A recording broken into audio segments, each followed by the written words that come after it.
now more than ever, people need to go within and plug into that cellular memory, plug into divine source, detach as much as possible from the matrix.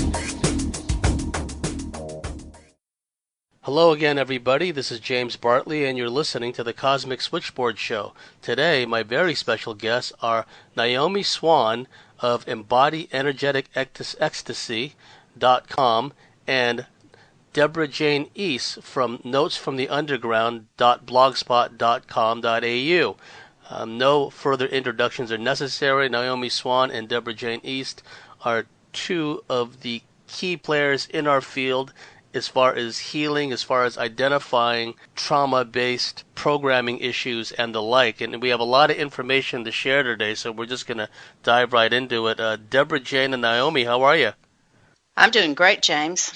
Great, James. How are you? I'm fine. I'm really looking forward to this show. It's so good to hear your voice. It is. It is. It's been a while, and the time is right for us to bring up these issues because one would think that we would have moved past this kind of medieval, kind of heretical persecution going on, but it's quite the opposite, where in varying forms and varying manifestations, we're seeing more of this kind of religiosity, grandiosity, which leads to persecution and intolerance, and not only from institutions, not only from religions, but we're seeing this play out in interpersonal relationships with just the people on the street.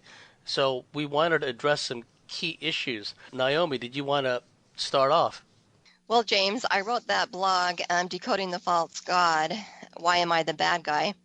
And I think, just to kind of put this in a nutshell, the reason why I wrote this is because it seems like this pattern keeps showing up over and over and over. And so it's, of course, dissecting the threads in the pattern so that we can get to the bottom of it and anchor it and clear it out of our mind so it no longer plays within us or allow it to cohabitate our bodies anymore. The important thing is understanding the hell programs, and I think that we need to look at the hell programs as a spectrum to understand where we've all been mind controlled and how to stop the mind controlled. And of course, the one that the blog is talking about more than anything is the God-fearing program, when men say they want a God-fearing women. And really, where did that come up?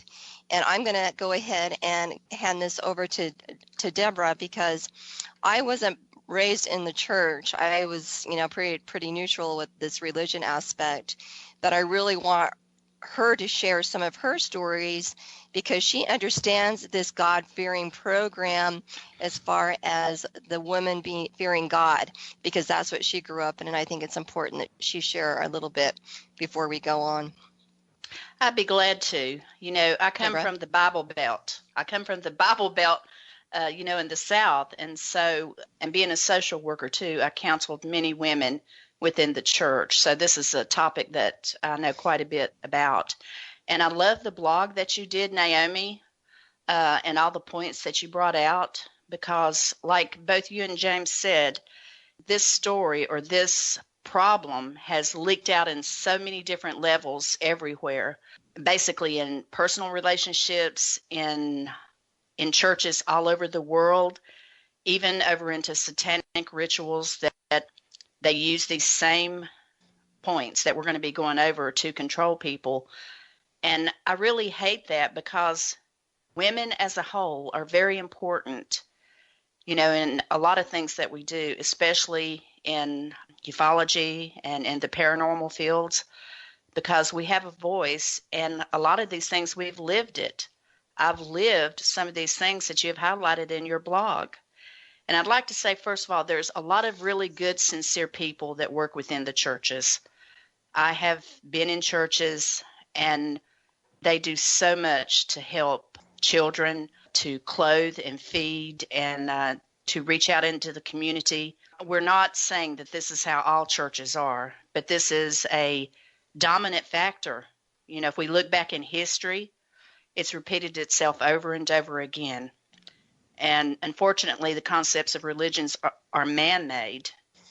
And we see these things that are happening. They're perpetrated by people in the church, the heads, the pastors, deacons, popes. So those are the things that we'll be going over. And I think at the beginning of the blog, you have a very important thing to share about your experience with the dating field and men telling you that you must not be a God-fearing woman, and the control that they tried to exert in saying that. So just open up by telling about your experience, and then I'll be glad to bring up some more of mine that I experienced. Well, usually, and James, please, hone in if you have anything to say with this, but since I'm not from a Christian based, they would say, am I a God-fearing woman? And I like, where is this coming from? Why did they want a God-fearing woman? So I kept asking, why would anybody want a woman that fears God? I could not wrap my mind around it. And so the weird part about it is that it just kept coming into my field, kept coming into my field, and kept coming into my field. And then I would make boundaries, and then they would get mad at me and punish me because I made a boundary. They would get mad. And so I thought, well, wait a minute. This kind of goes along with the narcissistic personality here, because here you're making a boundary. You're being very polite, and you're saying, no, I am not this type. And then they get mad because they think that they want you to be this type, and then they want you to be oppressed, dominated, and controlled, and then go into submission because that's how they want to control you as a woman. Then I figured it out, and I'm like, oh, that's what they want. They want me to be submissive. Well, they picked the wrong gal. You know what I mean? So oh boy, that's did they? what They have no idea. you know. So that's what I figured out through this whole thing. I'm like, oh, this is why they want a God-fearing woman to control, because if I can have fear and throw insecurity at you, then by God, I can throw God at you and have the double whammy, to cause insecurities in the field. And then when we cause insecurities in the field, we of course knows that just causes a whole other circumstance of non-beneficial energy to play out, not only within the woman and the man and then the family unit. And so it just goes on and on and on. To even think of wanting a God-fearing woman is just an insane statement, really, in my world. I mean, it just doesn't make sense. How do you feel about that, James? I've observed this in the past. I've been around business people that operated on fundamentalist Christian principles, and the key facet within their home business life was that the woman must submit to the man, and it goes back to that Ephesians proverb 5:22 to 33. Wives, submit yourselves unto your own husbands as unto the Lord. So it's a form of submission, but it's also the males almost taking on the role of the Lord in the household. That also goes back to, medieval and ancient times. The man is a lord of the manor. He's the lord of his estate. I mean, it wasn't even too long ago that women, and we know how flawed the voting system is now, but in England and in the United States, women didn't even have the right to vote because technically they were property of the males. And so when we have this notion that the woman must be God-fearing, that notion is also attached to the male, that the male rules his household. And we see this in a number of different cultures, not just the fundamentalist Christian culture, but also in some of the more harsh Wahhabist kind of Salafist cultures in the Middle East and in the Persian Gulf, where women they're basically there to raise children, they're basically there to satisfy the needs of the male, and they really don't have a say in the matter. So it's all about control, and it's a double whammy, because not only are the women supposed to submit to the males and by extension God, but it's a shame-based reinforcement. Women being brought up like the Bible Belt in the South and places like Tennessee, which has been described as the belt buckle of the Bible Belt, they have this shame-based society that they're brought into, where women are automatically looked at as inferior and have to look up to the men. The men have to make all the decisions in the family, in the home, in the business. One time this girl said to me, I couldn't believe it. She said, I was raised by my father to always do whatever men told me to do. Whoever my male partner was, I was supposed to do what he told me, and this is what my father told me. So if my partner demanded to have sex with me, I would have to submit. And she learned that from her father, right? which is very strange to me because it Right. goes against the survival instinct, the protective instinct of one's own family to cast off one's daughter to be treated in this way in another family unit. But we also see historically that in a lot of traditional, not traditional societies, but we see this in a lot of the European societies going back many centuries, that women were seen as a burden. It's, the thing to do was as soon as the woman was of marriable age, if that's a word, and that could be, depending on how far you go back, 9, 12, 14 years old, then the family will marry off the girl, and it's like they're unburdening themselves of a problem. Now she's your problem. And it was to the point where the families that provided the daughter to be married, they had to provide a dowry too. It wasn't just that, okay, here's our daughter for you to do whatever you wish to do with her, but we have to pay you almost just in case things don't work out quite right. You get money out of it too, right? So, and then you look at the way the inheritance worked, where everything was inherited through the sons. Nothing could be given to the daughters. So it was another example of this hatred and this punishment being meted out to the divine feminine. It's amazing that this is still happening in the year 2017. Well, I have to say, James, you hit Right. the nail on the head when you talked about, women missing out on a lot of things. A lot of religions offer the fathers offer their daughter to the highest bidder by offering a dowry. Back in the old days, it was so many cows and so much of this and that and land. Well, they still do that. And a lot of the religions overseas, they still do that. They consider it a big honor. But the thing about it is the woman has no idea who she's getting for a husband. They're usually 30 to 40 years older than her, and she is stuck in a life of abuse.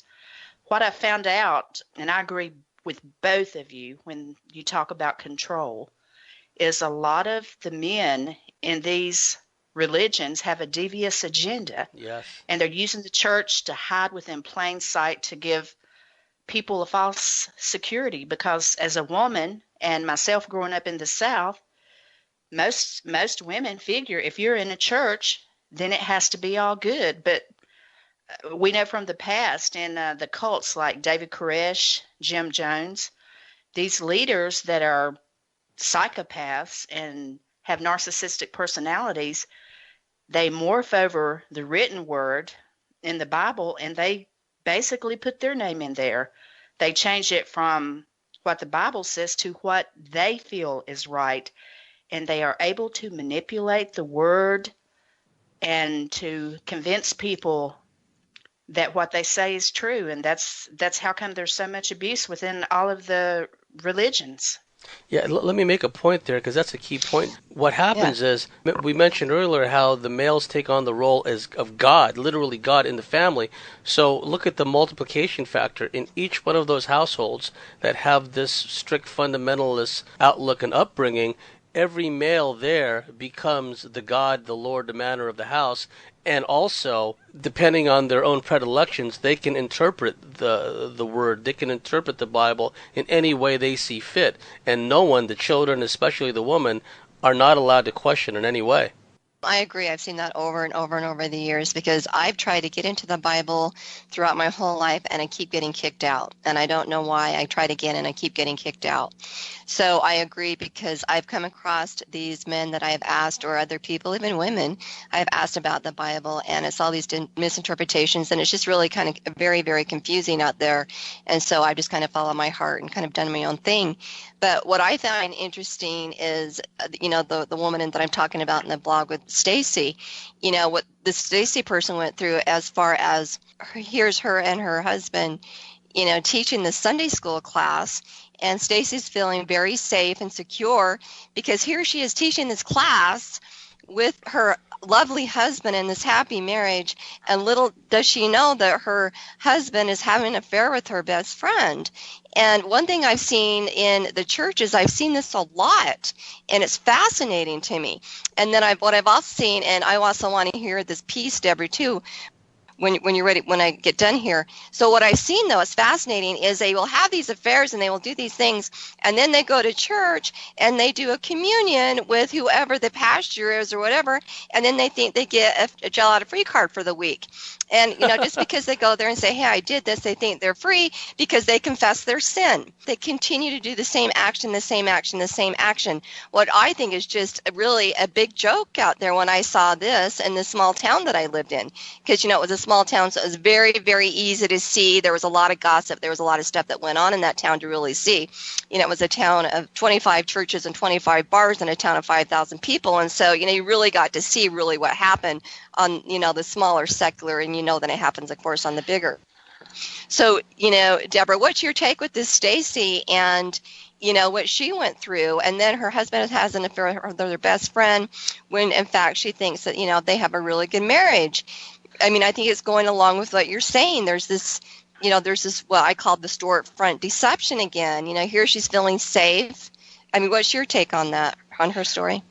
Well, I think it's what I've talked about is the false security, is we relax our minds to thinking we're in a safe environment when, in fact, we are basically cornered.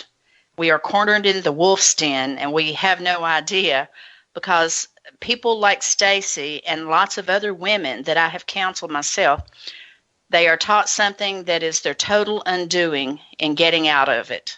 They are taught not to trust their heart intelligence, but to give whoever is in control the benefit of a doubt.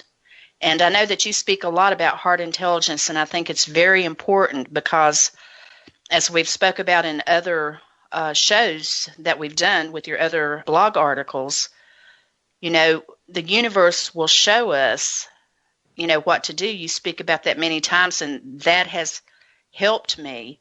When you're within the church environment, all of this stuff is hard to see.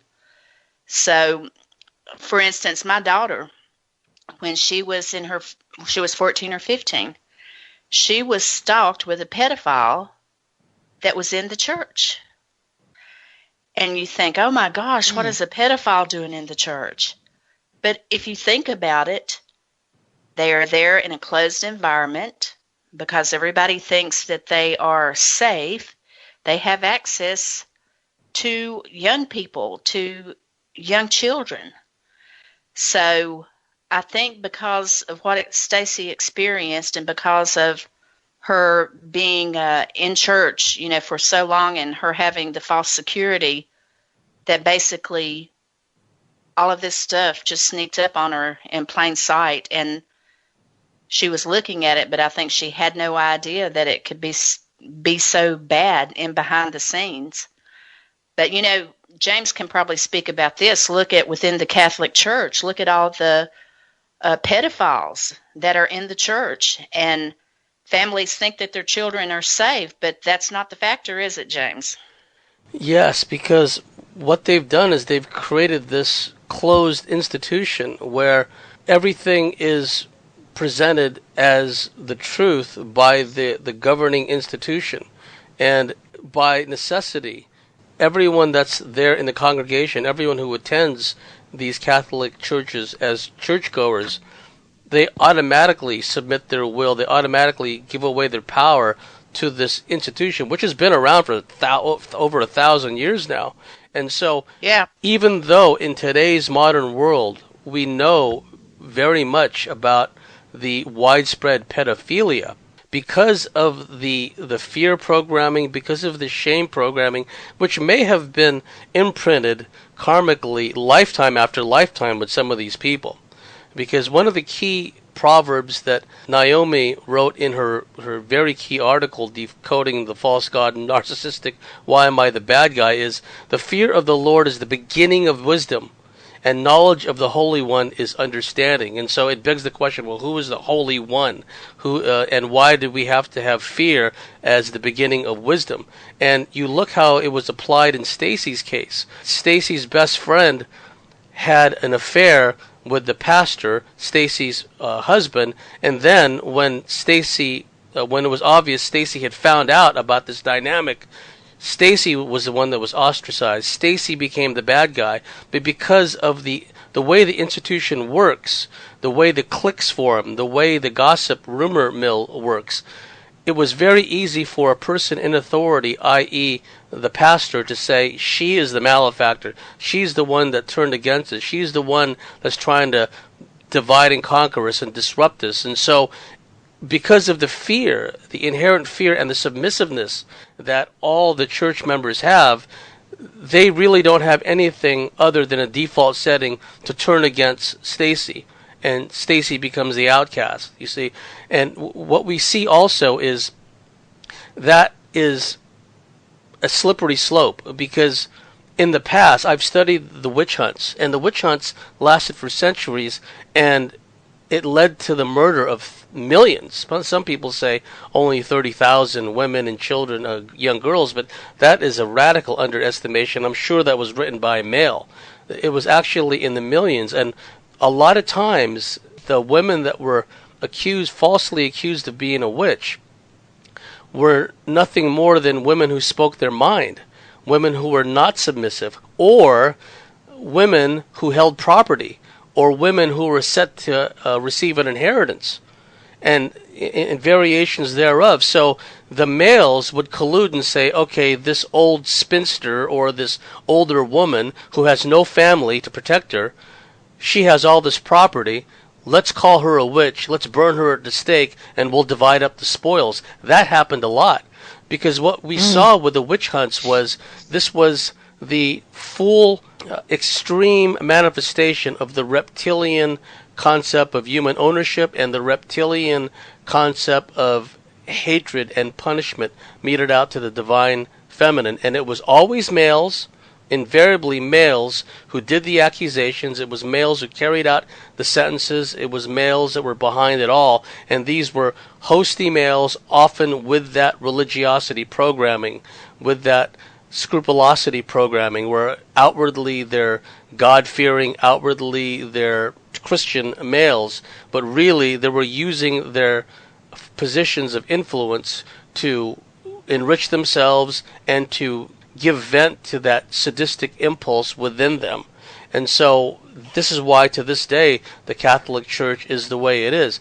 It's amazing, because I've had occasion in the recent past to be around Catholics, and the level of denial when you say to them, well, what about these incessant, rampant pedophilia that's going on? I mean, it's all out in the public now, where we even have Catholic priests saying that young boys and young children the age of 7, really they're guilty if they engage in a sexual relationship with an older Catholic priest, because they not only consensually agreed to the sexual relationship, but they basically instigated it, in the words of this one reptile Catholic perp, basically blaming the victim again. But that can only come from someone from a position of authority within an institution that has embedded itself in the psyche and in the souls of countless people for millennia now. I agree. Yeah. I agree. Yes, I agree. And I think that, denial is huge out there. And I've seen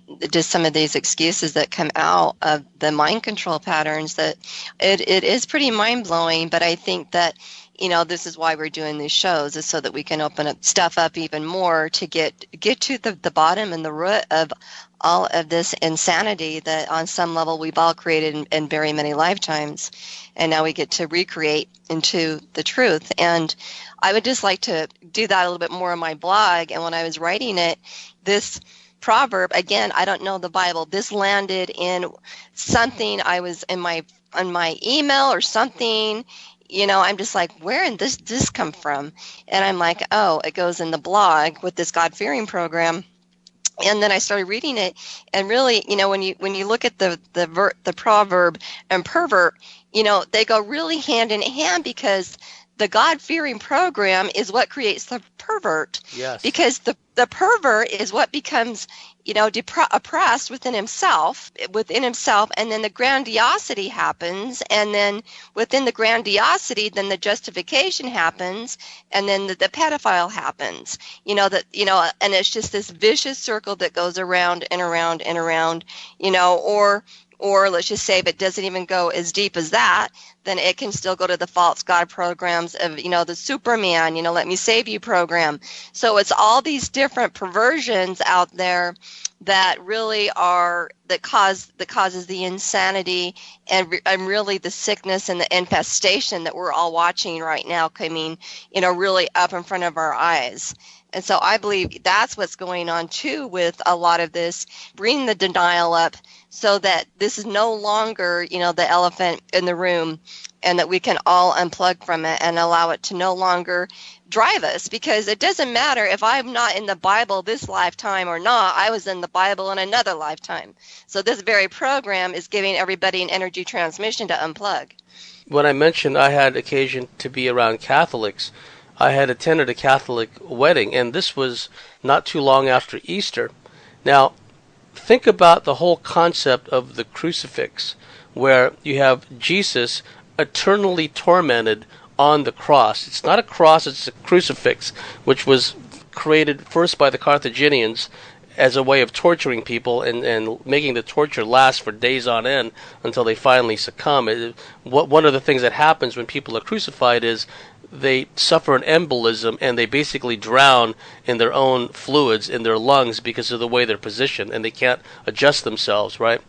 So they basically drown in their own fluids amongst other tortures.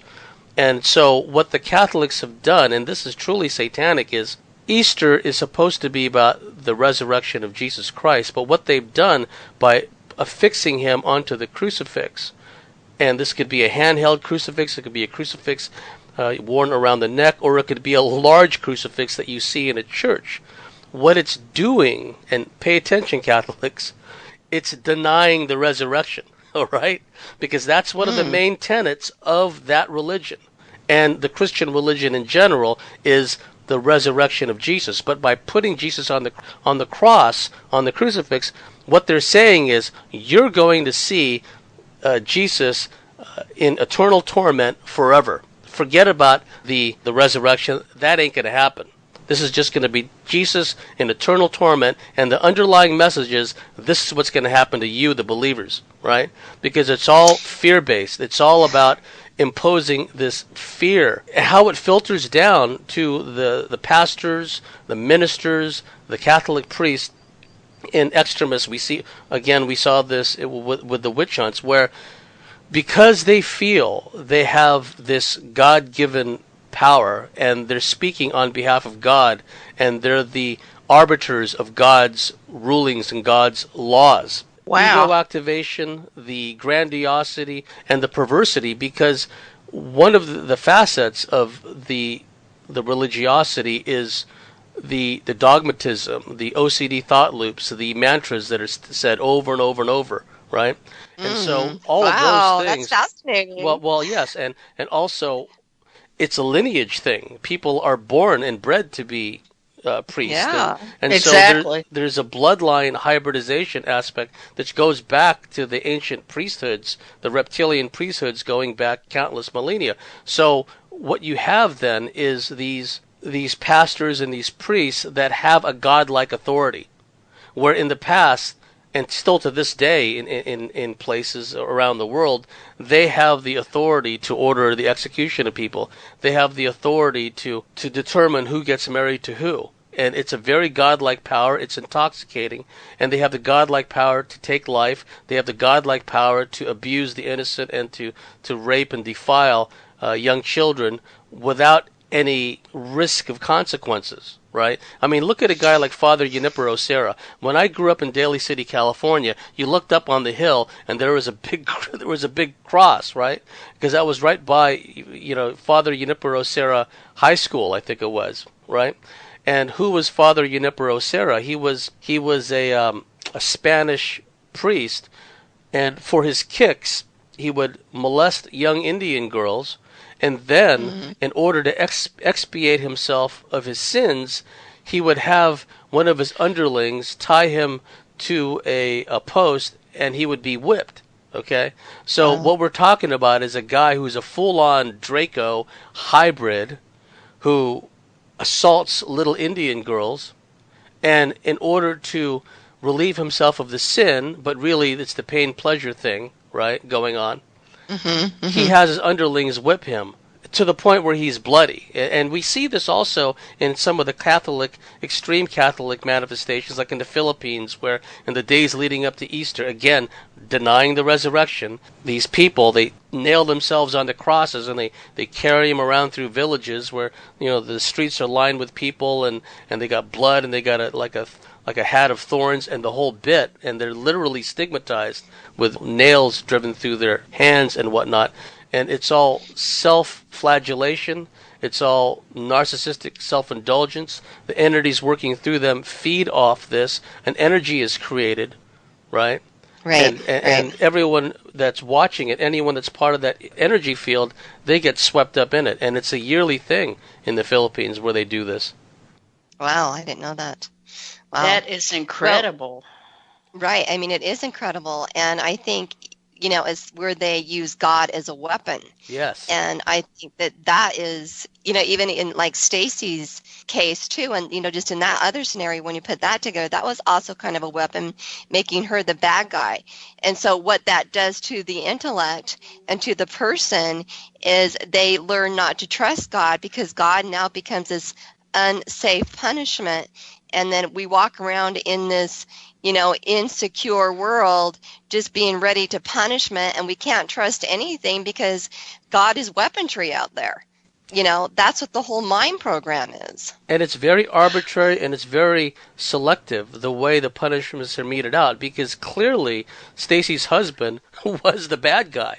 He completely violated the trust. I mean, think of, who was it, Jimmy Swaggart crying on TV, I deceived you, my people, I deceived you, right? When he was exposed as visiting all these prostitutes and everything, if I'm thinking of the same televangelist. Well, Stacy's husband, in order to deflect any criticism to himself, because he has the power and authority, he deflects it on Stacy.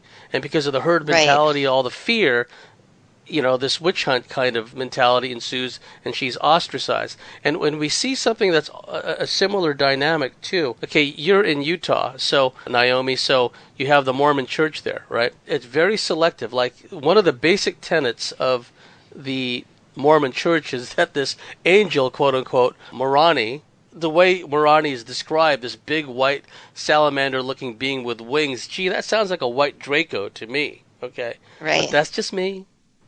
And so that is the messenger. That is the God of the Mormons, right? And so it's in their basic tenets that this non-human intelligence life form had given these tablets or whatever to the founders of the Joseph Smith, the founder of modern-day Mormonism. And yet, a friend of mine in San Diego, California, she was a Mormon. She went to a Mormon church. She had frequent alien encounters. She was one of those people that had frequent alien encounters, not the cyclical, the ETs come back every 2 or 3, 4 years. No, they were around all the time. And so they persecuted her when she made the mistake of saying, well, pastor, or whatever they call the ministers in the Mormon church, this has been what's going on with me. Again, very selective, very arbitrary. Forget about the white Draco that had formed, basically, Mormonism. No. Throw that all out the window. This woman that comes to them and is seeking support and comfort because she's having ET experiences, she becomes the bad guy. She's the one that consorted with, evil and brought all this upon herself, and she should never bring it up with anybody, right? So it's very selective and it's very arbitrary. Right. Well, I'll have to say that Naome and James, both of you have unmasked a lot of key points. Naome, when you were talking about how they will blame the victim, they will blame the children for enticing them. They did it, they wanted it. And James, when you were talking about, how they use things, just to hide in plain sight, because they have the authority. I'll give you an example. I'll take this a little bit further. This is how a pedophile cloaked himself within the church. This is how he did it. The first thing that I remember about him was that he started handing out candy to all the little kids in the church, to the point where they would just flock to him. He was like the Pied Piper. And he always smiled, and he was the first to say amen and shake everybody's hand and offered to help. He was a modicum of what, quote, quote, a Christian was supposed to be. And then he took it a step further. He started grooming, although at the time we didn't realize what it was. He would say, I'm going to pick out some of the kids that work the hardest to memorize their Bible verses, and I'm going to take them school shopping. And he said, I don't have any children. I'll take a couple $100 and I will buy them school clothes and whatever they need. And everybody thought, wow, isn't that so cool? He's going to take money out of his own pocket. Well, I remember one of the deacons going, we'll call him Bill, going up to Bill and saying, well, we've got a lot of kids in the church. That might make some of them feel left out. And Bill said, well, I'm doing what the Bible says. I'm giving to those less fortunate than me. How can you criticize me? And so the deacon said, oh, yeah, you're right. I'm sorry. This is a good thing. So that's how he masked what he was doing. And it turned out the reason that he wanted to do it, he wanted to take these children out individually by themselves and get these young girls to try on clothes. And this is what he tried to get my daughter to do. He picked my daughter. She was, I think, 10. And first of all, we said, no, we don't let our daughter go anywhere without us. And so that really rained on his parade, but so we went along. And he wasn't thwarted, though, by that. Later that evening, my husband, not knowing that what he was, we invited him to a cookout. Well, what happened, everybody was talking and eating, and all the kids were playing, and he was there playing ball with the kids, and they started playing tag. And then all of a sudden, we had other people there, we were talking, and I heard my daughter holler, Mom, Mom. And so I ran into the house, and Bill had chased my daughter to her bed and was holding her down on the bed. Gee. Yes, and so I, first of all, yelled and I said, get off of my daughter. I mean, it just had happened. It probably happened maybe 10 seconds earlier, so he hadn't done anything. But he had her pinned down on the bed, and if she hadn't have screamed out, what might he have done? Well, needless to say, he was shown the door in a not very nice fashion. And so we started inquiring after that and talking with former members of other churches and found out this was his pedophile agenda to get within the church, to use the rules of the church to mask what he was doing, to stalk out his prey, and to try to get away with it. So that's important for women to realize. Just because they're in the church doesn't mean they are who they say they are. Right. Wow, that's pretty deep. How he just created that setup to do exactly what the Dracs would want him to do, to steal from the innocence of children. Right. Yes. Yeah. And it shows so his sad. complete lack of self-control, because there's a bunch of adults right outside and he's doing this, right? That's like Right. This entity is totally in control of his body.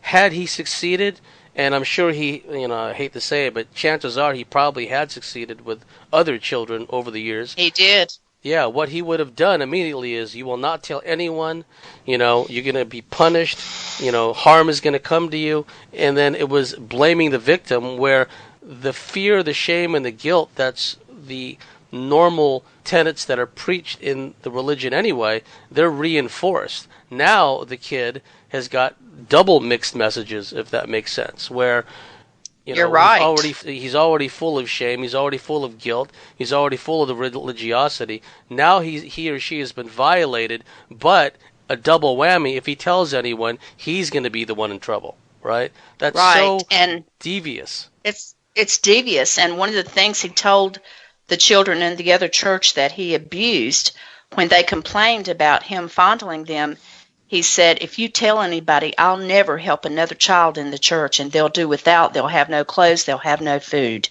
He used guilt. He used guilt Yes. to make these And innocent fear. children, yes, and fear. He used that to control them, like Naomi was talking about. Yeah, yeah. And it goes along with sin to me, which I really never bought either. When I heard that, you're a sinner, and they would tell these little kids they were sinners, and I was just like, huh? How come people say they're little sinners? And so sin just manufactures, the code of low self-esteem. And then what I see with the low self-esteem, that goes along with what this man was doing on so many levels is making them the sinner on some level. So now they grow up feeling like they're the sinner. And then the judgment comes in of self and others. So they judge self, and then they actually project it on the other person. And really the judgment is, and then the projection is just, more energy, right? Accumulated energy within the judgment. And so when all this starts happening, that's what creates all this quantum entanglement. It just becomes one big giant, fire out there of, really hell, if you will, because all this stuff is going, well, you did it. Because as long as, we can blame it on somebody else, which is the narcissistic pattern, then we're not the bad guy, because it goes back again to the authoritarian figure that James is talking about. And so I think, associating these hell programs and how they operate and how they work will give us more grounding power and more anchoring power, so that we can open up our heart intelligence and understand that this is a program and we're not buying it anymore. And I think that that's one of the key things. And and I'm just going to go on to kind of what, Steve, when I took holographic kinetics, he talking about praying for people. And he just said, it's not really that thing, really not the thing to do. And I kind of understood it, but I didn't understand it. And, and I've been kind of looking at my own circumstance of praying and really what it was. And then I've been listening to, all these false light and these chakras, and and I'm not really sure. I think the chakra systems is just a recorded pattern of our assimilation, and it can go either go positive or negative, right, depending on what we do. So that's kind of the way I look at it. So I don't give it such a lot of substance, but what I see though within this pray can turn to pray, P-R-E-Y, depending on what chakra, quote, quote, system we're praying from. So if we're praying from a fear-based mentality, then that becomes pray. We become pray then, because we are praying, we're praying for some source, to take care of us, hold us, help us in fear. And so then what happens is we just gave consent to the Dracs to come into and intervene, yes, and do whatever we're going to do. And I think that is something that needs to be seen out there, instead of the holding space, which is totally the opposite. Holding space is just allowing grace to intervene and anchoring the energy for the highest good. Why this pray just makes another, quantum physics mess again, depending on where the people are, because everybody's in their own entanglements. You know what I mean? Oh, yes, I think so. I know a young woman that was a friend of mine, actually a family member, was in the church, and she was stalked by an associate pastor. And it wasn't really, in the beginning, it wasn't recognized, once again, the false security. Here he was, an associate pastor preaching, every other Sunday and doing things like that. This young lady thought because he was in the church that he was okay. But the reality was he had a 15-page criminal history for stalking women. And the regular pastor of the church thought because that this man went up and asked forgiveness for stalking all those women that he was okay. And he neglected to tell the young woman about his past history. So if we don't learn this, if women in church and men are used as well in churches sometimes, if we don't learn this and how to take back that control away from them, we'll continue to be victims, and that's no way to live your life. And that's why we need to do these shows. And the thing about that, Deborah, is that when these people, and I mean, let's face it, it's very patriarchal. I mean, how many female ministers out there besides that one woman who's making a pile of money and, on TV, a televangelist? I mean, how many of them are there? But what they do is they use the institution and they use the office they're in, whether it's a pastor, minister, Catholic priest, whatever the title is. And there's this assumption that they've already washed away their sins. And even the terminology they use, I'm cleansed in the blood of Christ. I'm washed in the blood of Christ. It's so satanic and it's so cannibalistic, right? I've eaten of the flesh of Christ. And the whole concept of an anointing. The anointing goes back to ancient Egypt, where they scooped out the fat from inside of crocodiles and then rubbed it on the tops of initiates' heads. I mean, that's pretty reptilian, if you ask me. And oh my gosh, yes. Yeah, and it goes back to the Middle Ages too, where the whole concept of indulgences, which applied really to once again lords of estates, wealthy barons, what have you, if they did something wrong, like murder somebody or molest a child or something, all they had to do was pay an indulgence, which was basically like a large donation to the church, which the church would turn around and use to like build cathedrals or line the pockets of the priest or whatever. So it was a get out of jail free card, right? So it went from the rich people saying, okay, I may have done this, I may have done that, but I'm paying my indulgence now. And so it's wiping the slate clean. See how arbitrary and selective and inherently narcissistic and selfish that is. I've done my part. And so by paying you, the church, I no longer have any sins. I no longer have to answer for the consequences of my actions. And you fast forward to today.